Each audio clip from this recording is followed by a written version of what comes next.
بسم الله الرحمن الرحيم. அஸ்ஸலாமு அலைக்கும் வரஹ்மத்துல்லாஹி வபரகாத்து. அன்பிற்குரிய சகோதர சகோதரிகளே, நீங்களும் ஆலிம்களாகலாம் என்ற தினசரி வகுப்பில் வெள்ளி சனி ஆகிய 2 நாட்கள் திருக்குர்ஆன் வசனங்களுடைய நேரடி அர்த்தத்தையும் அதில் அடங்கியுள்ள தேவையான விளக்கத்தையும் பார்த்து வருகிறோம்.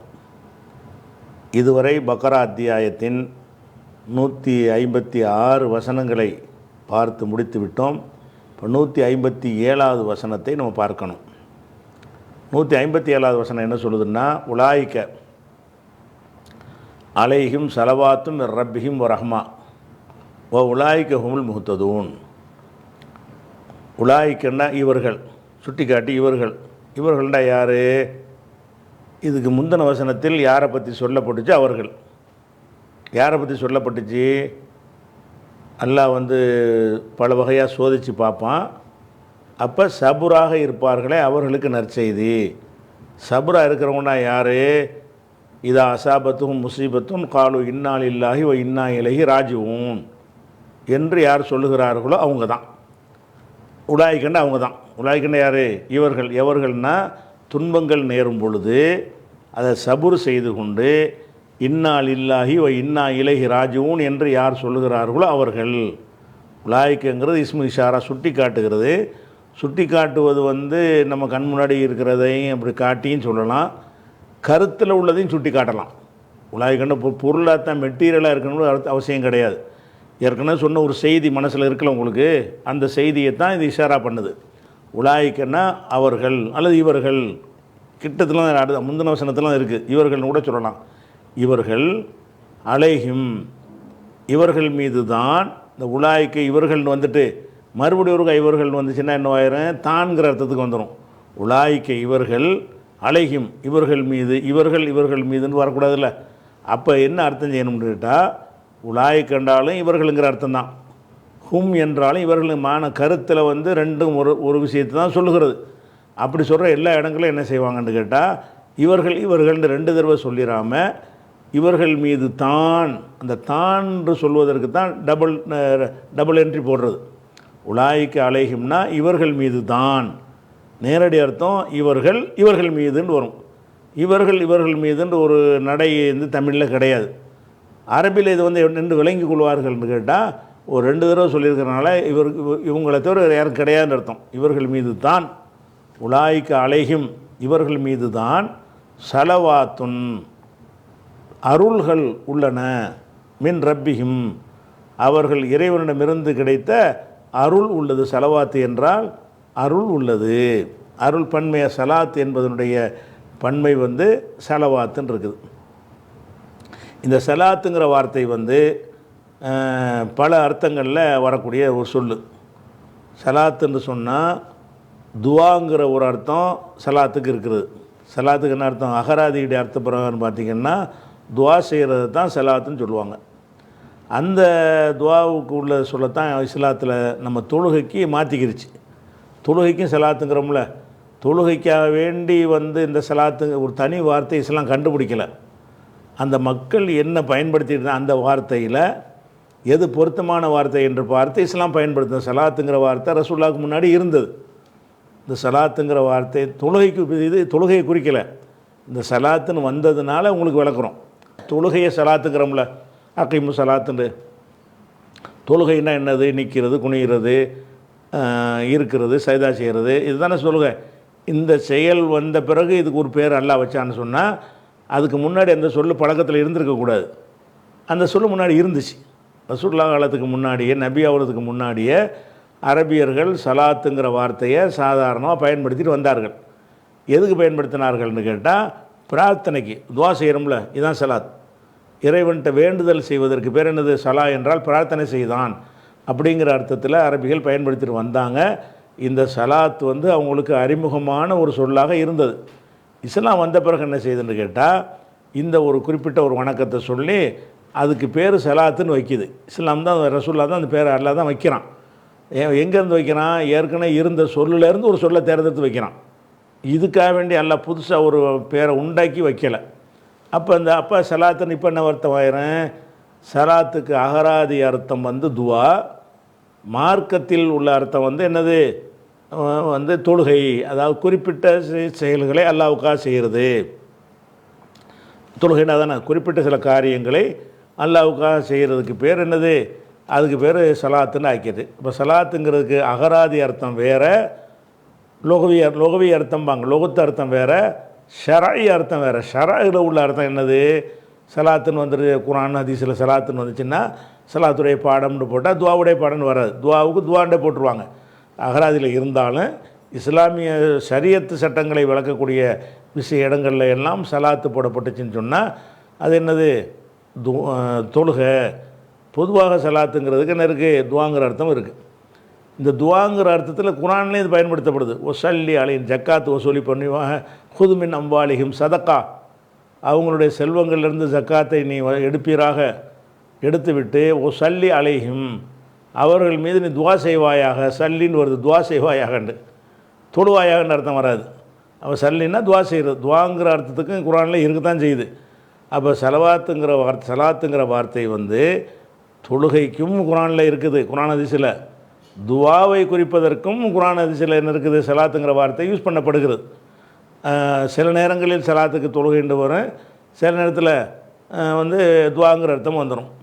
இப்போ வந்து இந்த இடத்துல செலவாத்துன்னு வந்திருக்குல்ல, இந்த இடத்துல தொழுகைன்னு சொல்ல முடியுமா? தொழுகைன்னு சொல்ல முடியாது. சரி, துவான்ற அர்த்தம் இருக்குல்ல, இறைவனிடமிருந்து துவா இருக்குன்னு சொல்ல முடியுமா? செலவாத்துங்கிற வார்த்தை வந்து சலாத்துலேருந்து வர்றதுன்னா துவான்னா துவாக்கள்னு வச்சுக்கிடலாம், தொழுகைன்னா தொழுகைகள் ஜம்மா இருக்கிறதுனால. இப்போ அவர்கள் இப்போ ரெண்டு அர்த்தம் செஞ்சு பாருங்கள். உலாய்க்க அலைஹிம், இவர்கள் மீது தான் செலவாத்தும் ரப்பிஹிம், இறைவனிடமிருந்து துவாக்கள் உள்ளன. இறைவன் போய் துவா செய், வேறு ஒரு இறைவன்கிட்ட செய்வானா? பயங்கர சிறுக்காகி போயிடும். இறைவன்கிட்டருந்து துவா இருக்குன்னு சொன்னால் அப்போ இறைவன் துவா செய்கிறா இருந்தால் இறைவான் அவன் யாரையும் கூப்பிட்றான். அப்போ இறைவன் துவா செய்ய மாட்டான், இறைவன்கிட்ட தான் துவா செய்யணும். அப்போ துவாங்கிறது இங்கே பொருந்த மாட்டேங்குது. சரி, இன்னொரு அர்த்தம் என்ன இருக்குது? சலாத்துனா தொழுகைன்ற அர்த்தம் இருக்குது, அதை கொடுத்து பார்ப்போமா? அவர்கள் மீது இறைவனிடம் தொழுகைகள் உள்ளதுன்னா ஏதாவது மீனிங் இருக்குமா? மீனிங் இருக்காது. அப்போ சலாத்துக்கு துவான்னு ஒரு அர்த்தம் இருக்குது, அது இங்கே பொருந்தாது. சலாத்துக்கு வந்து தொழுகைன்னு ஒரு அர்த்தம் இருக்குது, அது மார்க்க இஸ்லாம் வந்த பிறகு உண்டான ஒரு அர்த்தம், அதுவும் இங்கே பொருந்தாது. அப்போ பொருந்தான வேறு என்ன அர்த்தம் இருக்குது என்று கேட்டிங்கன்னா, இந்த சலாத்துங்கிற வார்த்தை வந்து வந்து மூன்று எந்த இடத்துல பயன்படுத்துகிறோமோ அதுக்கு தகுந்தவாறு அர்த்தங்கள் மாறுமா. எப்படின்னு கேட்டால், சலாத்துங்கிற வார்த்தையை அல்லாவோட சேர்த்து எந்த இடத்துலலாம் வருதோ, சல்லல்லாஹு இப்படிலாம் வருதுன்னு வைங்களேன், அந்த எல்லா இடங்கள்லையும் அருள் செய்தான் என்ற அர்த்தம் தான் வரும். துவாங்கிற அர்த்தம் வரா. சல்லல்லாஹு, அல்லாஹ் துவா செஞ்சான்னு சொல்ல முடியுமா? அல்லாஹ் தொழுதான்னு சொல்ல முடியுமா? சல்லல்லாஹு அலைஹி வஸல்லம்ங்கிறோம், சல்லால் தான் வந்திருக்குது. சல்லாக்கு செலவாத்து துவான்னு அர்த்தம் செஞ்சிங்கன்னா அல்லாஹ் துவா செய்தான். அப்போ அல்லாவுக்கு மேலே ஒருத்தன் அல்லாஹ் இருக்கான்னு வந்துடும், அப்போ தான் துவா செய்ய முடியும். அப்போ அல்லாஹ் துவா செய்தான்ங்கிற அர்த்தமும் அது கொடுக்க முடியாது. அல்லாஹ் தொழுதான்னு கொடுக்க முடியுமான்னு அதுவும் கொடுக்க முடியாது. அப்போ அல்லாவோட சேர்த்த செலவாத்து மட்டும் துவாங்கிற அர்த்தம் தான் தரும். அல்லாவோட செலவாத்தை சேர்த்துட்டோம்னா அது துவாவை தான் தரும். அல்லாவை தவிர மனிதருக்கு பயன்படுத்தும் பொழுது தான் இந்த ரெண்டையும் நீங்கள் நமக்கு நம்மளுடைய கொள்கையை உங்களுக்கு அதை விளைக்கிறோம். என்ன விளைக்கிறோம்னு கேட்டால், துவான பிரார்த்தனை தானே. அல்லாஹ் பிரார்த்தனை செஞ்சான்னு ஒரு சொல்லு வந்தால் அந்த அர்த்தம் செய்ய முடியுமா? நம்ம கொண்டிருக்கிற அக்கீதா பிரகாரம் அல்லாஹ் பிரார்த்தனை அவன் ஏன் பிரார்த்தனை செய்கிறான்? அந்த பிரார்த்தனைங்கிற அந்த வேர்டு வார்த்தையே இறைவனுக்கு பொருந்தாது. இறைவனிடத்தில் தான் பிரார்த்தனை செய்வோமே தவிர இறைவன் பிரார்த்தனை செய்தான்னு பொருந்தாது. தொழுகைங்கிற அர்த்தம் இருக்குது, அல்லாஹ் தொழுதான்னு பொருந்துமா? அப்போ இந்த இரண்டும் பொருந்தாது. அப்போ தேடி தேடி பார்க்கும்போது என்ன வருதுன்னு கேட்டால், இந்த செலவாத்துங்கிறது, சல்லாங்கிறது, யுசல்லிங்கிறது, யுசல்லூனங்கிறது, அதுலேருந்து பிறந்த எந்த வார்த்தையாக இருந்தாலும் சரி, சலாத்தாக இருக்கட்டும், செலவாத்தாக இருக்கட்டும், சல்லாவாக இருக்கட்டும், யுசல்லியாக இருக்கட்டும், சல்லின்ற அம்ருவாக இருக்கட்டும், எந்த ஒரு இதாக இருந்தாலும் சரி, அல்லாவுக்கு உரியதாக ஆக்கப்படுகிற எந்த இடத்துலையுமே இந்த தொழுகைங்கிற அர்த்தம் நீங்கள் கொடுக்கக்கூடாது, துவாங்கிற அர்த்தம் கொடுக்கக்கூடாது. ரெண்டுமே கொடுத்தால் அவன் அடியானை போயிடுறான். அதில் அடியான் செய்கிற வேலை, துவா செய்வது அடியானுடைய வேலை, தொழுவது அடியானுடைய வேலை, அதை ஏற்றுக்கொள்வது அல்லாவுடைய வேலை. அப்போ இந்த ரெண்டு அர்த்தம் தான் அதுக்கு இருக்குங்கும்போது அல்லாஹ் துவா செஞ்சான் அல்லாஹ் தொழுதான்ங்கிறது பேசிக்காகவே அவன் அல்லாஹ் இருக்க முடியாது. அப்படிங்கும்போது என்ன செய்யணும்னா அல்லாஹ்வோட சேர்த்து எங்கே வருதோ அந்த இடத்துல பூரா என்ன செய்யணும்னு கேட்டால் அருள் செய்கிறான். சலாத்துக்கு என்ன அர்த்தம் செய்யணும்? அருள் செய்கிறான் என்று அர்த்தம் செய்யணும். இப்போ இந்த இடத்துல உங்களுக்கு ஒரு விளக்கத்துக்காக வேண்டி நம்ம மக்கள்கிட்ட ஒரு அறியாமையாக இருக்கிறது விளக்குறதுக்காக வேண்டியும் இதனோட தொடர்பு இருக்கிறதுனாலையும் அதை சொல்ல வேண்டியிருக்கு. இப்போ என்ன செய்கிறாங்கன்னா இன்னல்லாஹோ மலாய்கத்து அல்லாவும் மலக்குகளும் சல்லூன் அலன் நபி நபிக்கு செலவாத்து சொல்கிறார்கள். யாய் உள்ளதின் ஆமனும் நம்பிக்கை கொண்டவர்களே சல்லு அலைஹி நீங்களும் அவர் மீது செலவாத்து சொல்லுங்கள்னு ஒரு வசனம் இருக்குதுல்ல. இந்த வசனத்தை வைத்துக்கொண்டு அல்லாஹ் செலவாத்து சொல்கிறான்னு அர்த்தம் செய்கிறாங்க. இன்னல்லாஹோ மலாய்கத்து அல்லாவும் மலக்குகளும் சல்லூன் அலன் நபி நபிக்கு செலவாத்து சொல்கிறாங்க. செலவாத்துன்னா துவா செய்கிறாங்க. அப்போ அல்லாவும் மலக்கும் துவா செய்கிறாங்கன்னா அப்போ மலக்கு துவா செய்கிறாங்க. ஓகே, அல்லாஹ் துவா செய்கிறான்னா அல்லாஹ் எங்கே போய் செய்வான் துவா? அப்போ அந்த இப்படி செய்கிற எந்த அளவுக்கு சொல்கிறாங்கன்னா அல்லாவே ரசூலுல்லாஹ் மீது செலவாத்து சொல்கிறான் நீங்கள் சொல்ல மாட்டீங்களாங்கிறாங்க. அல்லாஹ் எப்படிப்பா செலவாத்து சொல்லுவான்? செலவாத்துனா துவா செய்வான்? செலவாத்துனா துவா தானே அர்த்தம். அப்போ நம்ம இந்த ஆயத்துக்கு அர்த்தம் செய்ய வேண்டிய செய்யணும்னா இன்னல்லாஹோ மலாய்கத்தோ சல்லுன்னு வருதில்ல, இதை உடைச்சி நீங்கள் அர்த்தம் செய்யணும். அல்லாஹ் அருள் புரிகிறான், மலக்குகள் துவா செய்ய அருளை வேண்டுகிறார்கள். சல்லூன்னா அல்லாஹ்வுக்கு சொல்லும்போது அல்லாஹ்வோட சேர்க்கும்போது என்ன செஞ்சுக்கிறேன்னு அருள் செய்கிறான்னு அர்த்தம் வாங்கிக்கிறேன்னு. மலக்குமார்கள் என்ன செய்கிறாங்க? அவங்க அருள் செய்ய முடியாது, அவங்க துவா செய்கிறாங்க. நீங்களும் துவா செய்யுங்க. சல்லு அலைஹி நீங்களும் அவருக்கு துவா செய்யுங்கள். அது மாதிரி தொழுகையில் அத்தையாத்தில் செலவாத்து ஓதுறோம்.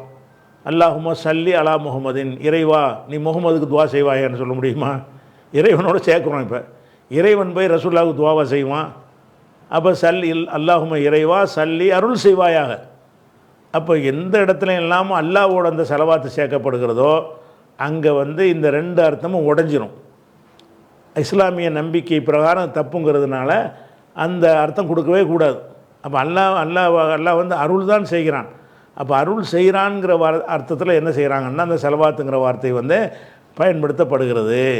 அந்த மாதிரி என்ன செய்யணும் நம்ம விளங்கிக்கிறணும். அப்போ இந்த இடத்துல அருள்னு அதுக்கு தான் அர்த்தம் செஞ்சோம் உலாய்க்க. ஏன்னா செலவாத்து மின் ரப்பிகிம்னு வந்துருச்சுல, ரப்பிடமிருந்து உள்ள துவாக்கள் இருக்குதுண்டா அப்போ தப்பு துவா செய்வானா? ரப்பிடமிருந்து செலவாத்துனா துவா தானே செலவா சொல்கிறோங்கிறாங்கல்ல, அல்ல செலவாத்து சொல்கிறான்னு. செலவாத்துனா துவா தானே. அப்போ உலாய்க்காரம் செலவாத்து சொல்கிறதுங்கிற நல்லா விளைக்கணும். செலவாத்து சொல்லுதல் என்பதற்கு நம்ம துவா தான் செய்கிறோம். சல்லல்லாஹு அலா முஹம்மதுங்கிறோம், முகமதுக்கு அல்லாஹ் அருள் புரிவானாக துவா தான் செய்கிறோம். அல்லாஹும்ம சல்லி அலா முஹம்மதுங்கிறோம், முகமதுக்கு இறைவான அருள் புரிவாயாக, அதுவும் துவா தான் செய்கிறோம். எந்த வார்த்தை நீங்கள் சொன்னாலும் சரி தான் துவா செய்வதற்கு பேர் தான் செலவாத்து ரசூலுல்லாஹ் மேலே செலவாத்து சொல்கிறோம். அப்போ செலவாத்துங்கிறது நம்ம சொல்லலாம், அல்லாஹ் சொல்ல மாட்டான். செலவாத்து செய்வான், அவன் அருள் செய்வான். நம்ம செலவாத்து சொல்லுவோம், அதாவது துவா செய்வோம். அப்போ இந்த இடத்துல என்ன செய்யணும்னா அந்த செலவாத்துங்கிற வார்த்தைக்கு ரெண்டு அர்த்தம் இருந்தாலும் மூணாவது ஒரு அர்த்தம் இருக்கிறது. அது அல்லாஹ்வோட சேர்க்கும்போது மாறிக்கிறோங்கிற அர்த்தம். மற்ற அல்லாஹ்வை தவிர மற்ற இடங்களில் பயன்படுத்தும் அந்த ரெண்டு அர்த்தம் தான். சில இடங்களில் துவா, சில இடங்களில் தொழுகை. அந்த மூணாவது அர்த்தம் கிடையாது. இறைவனோடு சேரும்போது மாத்திரம் என்ன செய்யும்னு கேட்டால் அருள்ங்கிற அர்த்தம் குர்ஆன் பூரா நீங்கள் தேடினாலும் சரி, ஹதீஸ் பூரா தேடினாலும் சரி, அல்லாஹ்வோட செலவாத்து எங்கெல்லாம் சேர்ந்து வருகிறதோ அங்கெல்லாம் என்னவாக தான் இருக்கேன்? அருளாக தான் இருக்கும். அருளுங்கிற அருள் செய்வாயாக, அருள் செய்தான், அருளை கூடுண்டு, இந்த மாதிரி ஒரு அர்த்தம் தரக்கூடியதாகத்தான் மொத்த குர்ஆனில் மொத்த ஹதீஸில் இருக்கும். அப்போ அதன்படி அர்த்தம் செய்யணும். உலாய்க்கு அலைஹிம் இவர்கள் மீது தான் ஸலவாத்துன் மின் ரப்பிஹிம் அவங்கள் இறைவன் புறத்திலிருந்து அருள்கள் இருக்கின்றன. இவங்களுக்கு அல்லாஹ் தனி பிரத்யேகமாக அருள் செய்கிறான். ஓ ரஹமத்துன் இரக்கம், ரஹமத்துனா இரக்கம், அல்லாஹ்வுடைய கருணை இருக்கிறது இவங்கள் மீது தான். யாருக்கு? நம்ம இன்னா லில்லாஹி சொல்வதன் மூலமாக என்ன நமக்கு கிடைக்குன்னு கேட்டால் நமக்கு அல்லாஹ்வுடைய அருள்கள் ஜாஸ்தியாக கிடைக்கிறது. அந்த இழப்பை ஈடு செய்கிற அளவுக்கு எல்லாம் நிறைய செய்வான். அப்போ அந்த ஹதீஸோட ரிலேட்டிவாக இது வருது. என்ன ஹதீஸு? யார் ஒருத்தன் அந்த இன்னா லில்லாஹ் சொல்லிட்டு இதை விட சிறந்ததை தருவாயாகன்னு கேட்குறானோ அல்லாஹ் அது மாதிரி செய்வான் ரசூலுல்லாஹ் சொல்கிறாங்கல்ல, அதுக்கு ரிலேட்டிவாக இது வருது. எப்படி வருது? இப்படிப்பட்டவர்களுக்கு சும்மா சொல்கிறதோடு விட்டுட்டு போகிறதில்ல, சொன்னதுக்காக வேண்டி உனக்கு அல்லாஹ் அருள் செய்கிறான், கருணை காட்டுகிறான். கருணை காட்டுறன்னா உனக்கு தேவையான நல்லது செய்வான் தான் அர்த்தம். இப்படி சொல்வதன் மூலமாக உனக்கு என்ன செய்யும், அல்லாஹ்வுடைய கருணையும் அருளும் உனக்கு கிடைக்கும். அப்போ உலாய்க்க அவர்கள், அலைஹிம் அவர்கள் மீது, அவர்கள் மீதுன்னா அவர்கள் மீது தான், அல்லது இவர்கள் மீது தான், கிட்டத்தில் இருந்தனால இவர்கள்னு வச்சுக்கிறங்க, இவர்கள் மீது தான் சலவாத்தும் ரப்பிஹிம் அவர்கள் இறைவனிடமிருந்து உள்ள பேரருள்கள் உள்ளன, வ ரஹமத்துன் கருணையும் உள்ளன, வ உலாய்க்க இவர்கள் ஹும் மறுபடியும் அவர்கள் வருது. அப்போ இவர்கள் தாண்டணும். வ உலாய்க்க ஹும் இவர்கள் தான் அல் முஹ்ததூன் நேர்வழி பெற்றவர்கள். அதான் நீங்கள் தமிழில் அர்த்தம் இப்படி செஞ்சிடக்கூடாது. உங்க வார்த்தைக்கு வார்த்தை செய்யணுமா, இங்கே விளங்காமல் அப்படி மொழிகளுக்கு அப்படி கிடையாது. இப்படி செஞ்சேன்னா எடுத்து அர்த்தம் எப்படி செய்யணும், உலாய்க்க இவர்கள் வெற்றி பெற்ற, 2 இவர்கள் போட்டு செய்யணும். கேட்பாங்க, ஏன்டா 2 இவர்கள் 1 இவர்கள் 10 போதாதான்னு கேட்பான். அது அந்த மொழியில் வந்து அவங்களுக்கு அப்படி இருக்குது, இந்த மொழியில் இல்லை தானே. அப்போ இந்த மொழியில் உள்ளவன் வந்து இது ஒரு வித்தியாசமான நடையாக இருக்குன்னு சொல்லி அவன் என்ன செய்வான், அவனுக்கு அந்த என்ன கருத்துக்காக அல்லாத சொல்கிறானா அதை புரிஞ்சிக்கிற மாட்டான். இவர்கள் வெற்றி பெற்றவர்கள்னு சொல்கிற பேச்சு வழக்கு நம்மள்கிட்ட இல்லை. அந்த இவர்கள் 2 தடவை எதுக்கு அவங்க சொல்லுவாங்கன்னு கேட்டால், இவர்கள் தான் வேறு யாரும் இல்லை, அந்த ஒரு வலியுறுத்தி சொல்வதற்காகத்தான் இந்த டபுள் 2 தடவை சொல்லுவாங்க. எதெல்லாம் 2 தடவை அடுத்தடுத்து சொல்லப்படுகிறதோ அங்கே எல்லா இடத்துலையுமே ஒரு அர்த்தம் செஞ்சுட்டு, ஒன்றுக்கு அர்த்தம் செஞ்சுட்டு இன்னொன்றுக்கு தான் என்று போட்டு விட்ருங்க. சரியா? உலாய்க்க இவர்கள் ஹும் இவர்கள் தான், உலாய்க்க ஹும்னு சேர்த்து அர்த்தம் செய்யுங்க. இவர்கள் தான் அல் முஹ்ததூன்ங்கிறது என்னது, ஹதாங்கிற வார்த்தையிலேருந்து இஃப்தா அலவசன் வந்து இஹ்ததா, அதுக்கு வருங்காலம் வந்து எஹ்ததி, அதிலேருந்து இஸ்முல் ஃபாயில் எடுத்ததுன்னா முஹ்ததியுன், முஹ்ததியானி, முஹ்ததூன. முஹ்ததூன் என்பது வந்து இஹ்ததா என்றால் நேர்வழி பெற்றான், முஹ்ததின் நேர்வழி பெற்றவன், முஹ்ததூன் நேர்வழி பெற்றவர்கள், உலாய்க்கஹும் இவர்கள் தான் அல் முஹ்ததூன நேர்வழி பெற்றவர்கள் ஆவார்கள் அப்படின்னு சொல்லி அல்லாஹ் இதுதான் நேரான வழி. இன்னாலில்லாஹி சொல்வது தான், சபுர் செய்து கொள்வது தான் நேரான வழி. அதே நேரத்தில் உனக்கு அருளும் கிடைக்கும். இழப்புண்டவனை மேலும் மேலும் வந்துக்கிட்டு பயப்படாத, இது போச்சுன்னா இதை விட சிறந்த தருவான் அல்ல. இதை நீ சொன்னியானால், நம்பிக்கையோடு சொல்வாயானால் இதை விட சிறப்பான அருள்கள் உனக்கு இருக்கிறது. இப்படிங்கிற விஷயம் வந்து 157 அடங்கியிருக்கிறது. அடுத்து வந்து 158, 158வது வசனம். இது வேறு டாபிக், இதோடு முடிஞ்சிருச்சு. அது அடுத்த டாபிக் என்னென்னு கேட்டால், இன்ன சஃபா ஒல் மருவத்தை, சஃபா மர்வா இரண்டும் மின் ஷாயிரில்லா அல்லாஹ்வுடைய புனித சின்னங்களுக்கு ஷாயிர்னு சொல்லுவாங்க. ஷாயிர்னு சொன்னால் புனிதமான சின்னங்கள், புனிதமாக்கிறோம்ல அது மாதிரி உள்ளது, பரக்கத்து புனிதம் அந்த மாதிரி உள்ளதுக்கு ஷாயிர்னு சொல்லுவாங்க. அப்போ ஷாயிர் இல்லைன்னா அல்லாஹ்வின் புனித சின்னங்களாகும். சஃபா மர்வா என்பது அல்லாஹ்வுடைய புனித சின்னங்களாக ஆகும். சஃபான்னா அது ஒரு மலை குன்று தான். அந்த மலை குன்றை வந்து அல்லாஹ் என்ன செய்கிறான்னு கேட்டால், அல்லாஹ்வுடைய புனித சின்னங்கள்னு அதுக்கு வந்து அந்தஸ்தை கொடுக்குறான். இந்த இடத்து வரைக்கும் சில விஷயங்களை விளங்கிக்கணும். இந்த சஃபா மர்வாங்கிறதுல புனித சின்னம் என்பதற்கு நமக்கு வரலாற்றில் என்ன கிடைக்குது? எவ்வளோ மலைகள் இருக்கிறது. இந்த மலை வந்து ரொம்ப குட்டையான மலை, குன்று தான், மலைன்னு கூட சொல்ல முடியாது. இதில் வந்து பாராட்டு இப்போ சொல்லக்கூடிய எந்த ஒரு விஷயமும் அதில் இல்லை. எல்லா மலையும் போல தான் இருக்குது, சும்மா பாறை தான் இருக்குது. அப்போ இது அல்லாஹ்வுடைய சின்னங்கள் ஆகுதுன்னு சொன்னால் எதன் மூலம் அப்படி சின்னங்கள் ஆகுது அப்படின்னு பார்த்தீங்கன்னா, அதில் வந்து ஒரு நிகழ்வு தான் நடந்திருக்குது வரலாற்றில். ஹதீஸ் படி எடுத்து பார்த்தீங்கன்னு சொன்னால், அந்த சஃபா மர்வாவுடைய வரலாற்றில் வந்து மார்க்க ரீதியான ஒரு முக்கியத்துவம் உள்ள ஒரு விஷயம் என்ன நடந்திருக்குன்னு கேட்டால், அந்த இப்ராஹிம் நபியுடைய மனைவி ஹாஜர் அவர்கள் என்ன செய்கிறாங்க, சஃபா மர்வாவிலேருந்து Safa to Marwa, Marwa to Safa ஓடுறாங்க. எதுக்கு ஓடுறாங்க? அல்லாஹ் வந்து இப்ராஹிம் அலைஹிஸ்ஸலாத்துக்கு ஒரு கட்டளை போடுறான். இப்போ மக்காங்கிற ஊர் வந்து ஊராக இப்போ இருக்கவில்லை, பாலைவனமாக பாரான் பெருவழியாக இருந்தது. அது அங்கே தான் காபாவெலாம் இருந்தது. அந்த காபா முன்னாடி ஆதம் அலைஹிஸ்ஸலாம் கட்டின காபா இருந்தது. அது சிதிலமடைஞ்சு அந்த காபா இருக்கிற அடையாளமே தெரியாமல் போய்விட்டது. அந்த இடத்துல மனிதர்கள் குடியேறி அங்கே இந்த ஆலயத்தை எழுப்பணும், அப்படின்னா அங்கே ஊராக உருவாகணும் என்பதற்காக அல்லாஹ் என்ன செய்கிறான்னு கேட்டால், இப்ராஹிம் நபிட்ட வந்து நீ என்ன செய்யணும்னா உன்னுடைய மனைவியையும் உன்னுடைய மகன் இஸ்மாயிலையும் கொண்டு போய் அங்கே நீ குடியமர்த்து.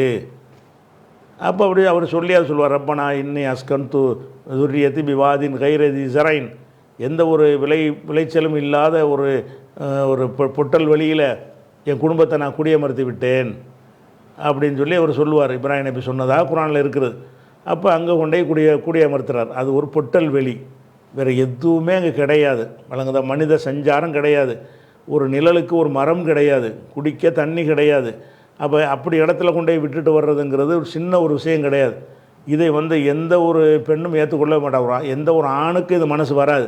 தன்னுடைய கை குழந்தையையும் தன்னுடைய மனைவியும் கொண்டு போய் யாருமே இல்லாத இடத்துல விட்டுட்டு வாண்டோ எல்லாம் சொன்னாங்கிறதுக்காக வேண்டி சொன்ன அவன் பார்த்துக்குருவான்ல, அல்ல தானே விட சொல்கிறான். விட சொன்னான்னா அதுக்குரிய செட்டிங்கை எல்லாம் பார்த்துக்குருவான் என்று நம்பிட்டு வர்றதுங்கிறது எல்லாருக்கும் வராது.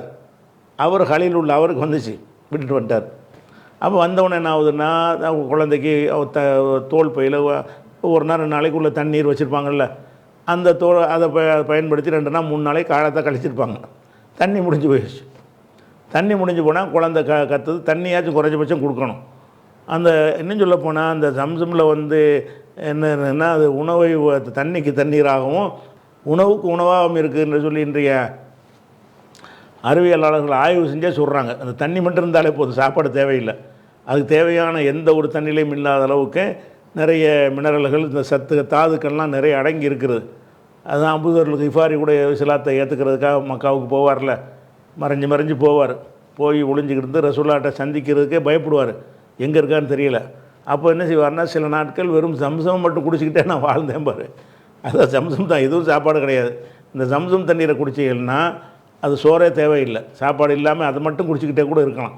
அப்படியான ஒரு வித்தியாசமான ஒரு தண்ணீர் இருக்கிறதுனால தான் அவங்க எல்லாம் அங்கே குடியமர்த்த சொல்கிறான். எந்த சாப்பாடும் கிடைக்காட்டாலும், பேரிச்சம்பழமோ எதுவுமே கிடைக்காட்டாலும் இந்த தண்ணீரை மட்டும் குடித்தாங்கன்னு சொன்னால் உணவுள் கிடைக்கக்கூடிய சக்தியும் கிடைச்சிருதுன்னு அது ஜம்சம் நீருக்கு ஒருத்தன் மறுப்பு போட்டிருந்தான்.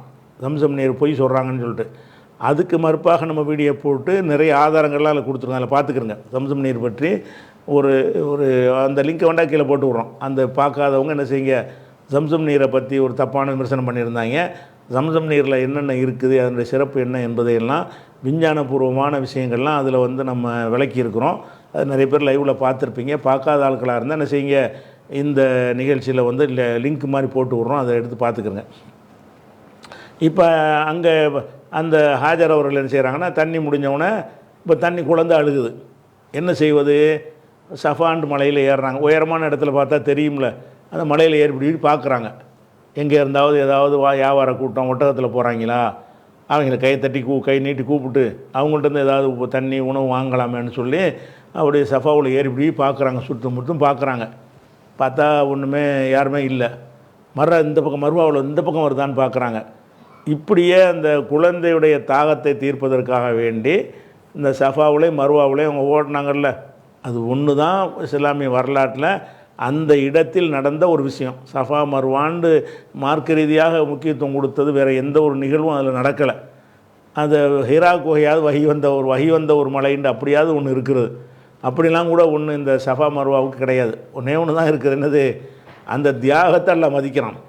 இந்த அம்மா எப்படி ஒரு தன்னந்தனியாக எந்த ஒரு உணவு போர் எதுவும் இல்லாத இடத்துல இறைவனுடைய கட்டளை என்பதற்காக வேண்டி எப்படி இந்த அம்மாவுக்கு இருக்க முடிஞ்சிச்சு? யாருக்கு முடியுமா? சபூர் செஞ்சுட்டு இருந்தாங்கல்ல, எல்லாம் கைவிட மாட்டாண்டு.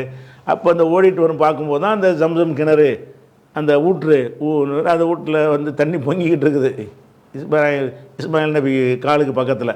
உடனே இந்த தண்ணி எடுத்து குடிக்கிறாங்க, அப்போ சேர்த்து வச்சுக்கிறாங்க. அது பாட்டு பொங்கிக்கிட்டே இருக்கிறது. அதன்போது தண்ணி மாதிரி கிணறு மாதிரி உண்டாகுமா, அதை சுற்றி போகிற வரவங்கெல்லாம் அந்த பறவைகள் காக்கைகள்லாம் நடமாடுறதை வைத்து விட்டு பல கூட்டத்தார் என்ன செய்கிறாங்க, இது நல்லா இருக்கிறது. அப்படி தான் ஊர்கள் உருவாகும். ஊர் உருவாகிறதா இருந்தால் குளங்குட்டை ஏரி ஆறுகள் இருக்கிற இடத்துல ஊர்கள் உருவாகும். அப்போ இது தண்ணி வசதி இருக்கேன்னு அங்கே ஒரு கூட்டங்கள் தங்குறாங்க. அப்படி ஊராக உருவாகி மக்காவன்னு உருவாயிடுச்சுன்னு வைங்களேன். அப்போ அதுக்கு பிறகு ஒரு இளைஞரான பிறகு காபத்துள்ளாலாம் அங்கே கட்டுறாங்க. இந்த இடத்துலாம் கட்டணும்னு அல்லாஹ் சொல்கிறான். காட்டி கொடுத்தான், கட்டினான்னு வருது. இப்போ இந்த சஃபா மருவா என்பது அல்லாஹ்வுடைய புனித சின்னம்னு இருக்கிறதுக்கு உரிய விஷயம் இதுதான். நமக்கு ஹதீஸுகளில் கிடைக்கிறது சஃபா மருவா என்பதில் இந்த ஹாஜர் அம்மா ஓடினாங்கல்ல, அது ஒன்று தான். அவங்க பிள்ளையுடைய தேவைக்கு ஒன்று விஷயம் தான் அது. அதெல்லாம் பார்க்கல, எப்படி இந்த அம்மா தியாகம் செஞ்சாங்க, எப்படி இதை ஏற்றுக்கிற முடியும் ஒரு மனுஷனால், எப்படி சாத்தியமாகும்? அப்போ இறைவனுடைய எவ்வளோ நம்பிக்கை இருந்தால், அது இறைவனுடைய தவக்கல் வச்சு இருந்தால் அல்லாஹ் சொன்னால் நான் தனியாக நிற்கிறேன் இந்த இடத்துல வந்து, அதுவும் இரவாகி விட்டால் இந்த காலத்தில் பேய் பிசாசெல்லாம் நம்பிக்கை அந்த காலத்தில் இருந்திருக்கும். அது இவங்களுக்கெல்லாம் இருக்காது, பொதுவாக மக்கள்கிட்ட இருக்கும். அப்படிலாம் ஊட்டப்பட்டதெல்லாம் பயப்படாமல், அல்லது விஷ ஜந்துக்கள் வரும், விலங்குகள் வரும், எதை பற்றியும் கவலைப்படாமல் அந்த இடத்துல சோறு தண்ணி இல்லாமல் இருக்குன்னு கற்பனை செய்ய முடியாது. இந்த தியாகத்தை எந்த மனுஷனாலையும் எந்த காலத்தையும் செய்ய முடியாது. அப்போ அதை தான் அல்லாஹ் சொல்கிறான். சஃபா வந்து அல்லாஹ் அங்கீகரிச்சுக்கிட்டு, அல்லாஹ்வின் சின்னங்கள், என்னுடைய சின்னங்கள் பாது சஃபா மர்வா அப்படின்னு சொல்லிட்டு சொல்கிறான். இந்த இடத்துல என்ன செய்வாங்கன்னு கேட்டால், இந்த அவுளியாக்களுக்குன்னு சின்னங்கள் உண்டாக்கி வச்சுருப்பாங்க. இந்த கபூர் வணங்கிய ஆளுக்கு என்ன செய்வாங்கன்னா, அவுளியாக்களுடைய இடம் அதெல்லாம் சின்னங்கள், கொடிமரத்தை ஏற்றுவாங்க, அதை தொட்டு முத்தம் போடுவாங்க. என்னப்பான்னு கேட்டால், என் சஃபா மர்வா வந்து புனித சின்னமாக இல்லையா?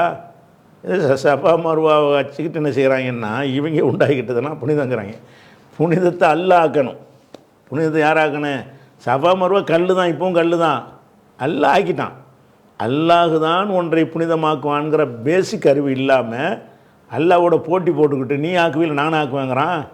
இவங்களாம் என்ன செய்கிறாங்க, சில புனித சின்னங்களை வச்சு அந்த அவுளியா ஒழு செஞ்ச இடம், இந்த அவுளியா உட்கார்ந்த இடம், இந்த அவுளியா படுத்து தூங்கின இடம், இந்த அவுளியா சாப்பிட்ட இடம், இப்படின்ட்டுலாம் என்ன செய்கிறாங்க, அந்த அவுளியா போட்ட சட்டை, இந்த அவுளியாவுடைய செருப்பு, புனிதங்களை இவங்க உண்டாக்குறாங்க. அடே, ஒன்று புனிதமானது என்று அறிவிக்கிற அதிகாரம் யாருக்கு இருக்கிறது? இறைவனுக்கு தானே இருக்கிறது. இறைவன் புனிதம்னு சொல்லாட்டி இப்படி ஒரு பொருள் புனிதமாகும். இந்த ஒரு பேசிக் அறிவு இல்லாமல் என்ன செய்கிறாங்கன்னு கேட்டால், கொடிமரம் புனிதம்ங்கிறாங்க, அது மினாரா புனிதம்ங்கிறாங்க, தர்காவுடைய தலைமாக்க செவர் புனிதம்ங்கிறாங்க, அது தொட்டா புனிதம்ங்கிறாங்க, அங்கே கொடுக்குற பொருள்கள் புனிதம்ங்கிறாங்க. இந்த புனிதமாக்குதல்ங்கிறதுக்கு இவங்க வச்சுக்கிற ஒரே ஆதாரம் இது தான். என்ன ஆதாரம்? அல்லாவே பாருங்கள், சஃபா மர்வாவை நல்லடியார்களுக்கு கொடுத்த அந்தஸ்தை பாருங்கள்ங்கிறான். அல்ல தானே கொடுத்தான், இவருக்கு ஏன் கொடுக்கல? அல்லாஹ் கொடுக்கட்டும்டா, யார் கொடுத்தா நம்ம ஏற்றுக்குருவோம்? அந்த நல்லடியார்களுக்காக வேண்டி எவ்வளோ பெரிய அந்தஸ்தை எல்லாம் கொடுத்துருக்குறான்னா, அந்தஸ்தை கொடுத்ததை யார் மறுக்கிறா? நம்மளும் புனிதம்னு தானே சொல்கிறோம். நம்ம சொல்கிறோம் என்ன, புனிதம்னு அறிவிக்கிறது நீ யார்? ஒருத்தர் கொடுத்தா எல்லாருக்கும் அதை கொடுப்பான்னு அர்த்தமா? அவருக்கு கொடுத்துட்டான், அது மாதிரி எல்லாருக்கும் அதை கொடுப்பான்னு அர்த்தமா? இவங்களாம் நல்லடியார்களுக்கு ஏதாவது முத்திரை ஆதாரம் ஏதாவது இருக்குதா? இதெல்லாம் நீங்கள் என்ன செய்யணும்? இதெல்லாம் கேட்பாங்க. சஃபா மர்வாங்கிற ஆயத்தை வச்சுக்கிட்டு அல்லாஹ் எதுக்கு இதை சொல்கிறாங்கிறது கூட விளங்காமல், இந்த நம்மளுடைய நம்ம நினச்சி பார்த்தாலே என்ன செய்யும், நம்ம தியாகம் செய்யணுங்கிறது வரும். நீ சொல்லக்கூடிய கபரெல்லாம் போய் தொட்டாதெல்லாம் வராது. இதை நினச்சி பார்த்தா எந்த மனிதனும் அவங்களோட கம்பேர் பண்ணால் கொஞ்சமாச்சும் தியாகம் செய்வோம்ல. மார்க்கத்துக்காக வேண்டி நம்ம சில தியாகங்கள்லாம், அவங்களாம் என்ன தியாகம் பண்ணியிருக்கிறாங்க, நம்மளாம் எதாவது செய்யணும்னு ஒரு எண்ணம் வரும். அதுக்கு சொன்னாங்கல்ல. சரி, இன்ன சஃபாவுல் மருவத்தை, சஃபாவும் மருவாவும் மின் ஷாயிர் இல்லா, அல்லாவுடைய சின்னங்களில் உள்ளது சொல்லிவிட்டு, அதில் வந்து சஃபா மருவா சின்னம் ஆக்கிட்டான். அதில் நம்மளை வந்து ஓட சொல்கிறான். சஃபா மருவாவில் நம்ம சாயின்னு செய்கிறோம்ல, தவாஃபுன்னு ஒன்று இருக்குது. காபாவை சுற்றுறதுக்கு பேர் தவாஃபுன்னு சொல்லுவோம். சஃபா மருவாவுக்கு போகிறதுக்கு பேர் சை என்று என்ன நடக்குதுன்னு அர்த்தம், ஓடுறன்னு அர்த்தம். அந்த அர்த்தத்தில் என்ன செய்கிறோம், அதில் ஓடுதல் இருக்கிறதுனால சைன்னு சொல்கிறோம். காபாவில் சுற்றுவது இருக்கிறனால தவாஃபுங்கிறோம். காபாவை சுற்றுவதற்கு பேர் தவாஃபுங்கிறோம். அந்த சைங்கிற சஃபா மர்வாவுக்கு என்ன செய்கிறோம், சை என்று சொல்லுகிறோம். ஹதீஸ்லேயும் அப்படி தான் வருகிறது. ஆனால் அல்லாஹ் என்ன செய்கிறான்னா, இதுக்கும் தவாஃபுங்கிற வார்த்தையை தான் யூஸ் பண்ணுறான். இந்த சஃபா மர்வாவில் நம்ம ஓடுறோமே, அதுக்கு பேர் அல்லாஹ் என்ன செய்கிறான்டா, இந்த வசனத்திலேயே தவாஃபுங்கிறது தான் யூஸ் பண்ணுகிறான். அப்போ சை என்பதையும் தவாஃபுன்னு சொல்லலாம். அதுதான் அல்லாஹ் சொல்கிறான், ஃபமன் ஹஜ்ஜல் பைத்த, யார் இந்த ஆலயத்தில் ஹஜ்ஜு செய்கிறாரோ, அல் பைத்துனா ஆலயம், பைத்துனா ஆலயம், அல் பைத்துனா இந்த ஆலயம், இந்த ஆலயம் என்பது காபாவை குறிக்கிறது. ஃபமன் ஹஜ்ஜல் பைத்த, யார் இந்த ஆலயத்தில் ஹஜ்ஜு செய்கிறாரோ, ஏத்தமர ஏத்தமர அல்லது உம்ரா செய்கிறாரோ, ஏத்தமர என்றால் உம்ரா செஞ்சான், ஹஜ்ஜ என்றால் ஹஜ்ஜு செய்தான். அப்போ ஃபமன் ஹஜ்ஜல் பைத்த, யார் இந்த ஆலயத்தில் ஹஜ்ஜு செய்கிறாரோ, ஏத்தமர அல்லது வந்து உம்ரா செய்கிறாரோ, ஃபலா ஜுனாஹ அலைஹி, அவர் மீது குற்றம் கிடையாது. அங்கே தவ்வஃப பிஹிமா, அந்த ரெண்டையும் தவாஃபு போடுறோம் பாருங்க, அங்கே சைன் போடலை, ஆனால் ஹதீஸில் சைன் தான் வருது. ஹதீஸில் இந்த சஃபா மர்வாவுக்கு மத்தியில் ஓடுறதுக்கு சை என்றும், காபத்துல்லாவை சுற்றுறதுக்கு பேர் தவாஃபுன்னு தான் வருது. அல்லாஹ் என்ன செய்கிறான்னா, இதுக்கு அந்த வார்த்தையை யூஸ் பண்ணுறான். அங்கே தவ்வஃப பிஹிமா, அந்த இரண்டையும், பிஹிமாங்கிறது சஃபா மர்வா, அந்த இரண்டையும் சுற்றுவது குற்றமில்லை. ஃபலா ஜுனாஹ அலைஹி, அவர் மீது குற்றமில்லை. எது குற்றமில்லை? அங்கே தவ்வஃப பிஹிமா, அந்த இரண்டையும் சுற்றுவது, சஃபா மர்வாவில் தவாஃபு செய்வது குற்றமில்லை அப்படின்னு சொல்லிட்டு, ஒமன் தவ்வா ஹைரன், நல்ல விஷயத்தை யார் மேலதிகமாக கூடுதலாக செய்கிறாரோ தத்தவ்வா என்றால் உபரியாக செய்தான்னு அர்த்தம். நஃபிலுக்கு தத்தவ்வுன்னு சொல்லுவாங்கள்ல. ஃபமன் தத்தவ்வா, யார் உபரியாக செய்கிறாரோ ஹைரன், நல்ல விஷயத்தை.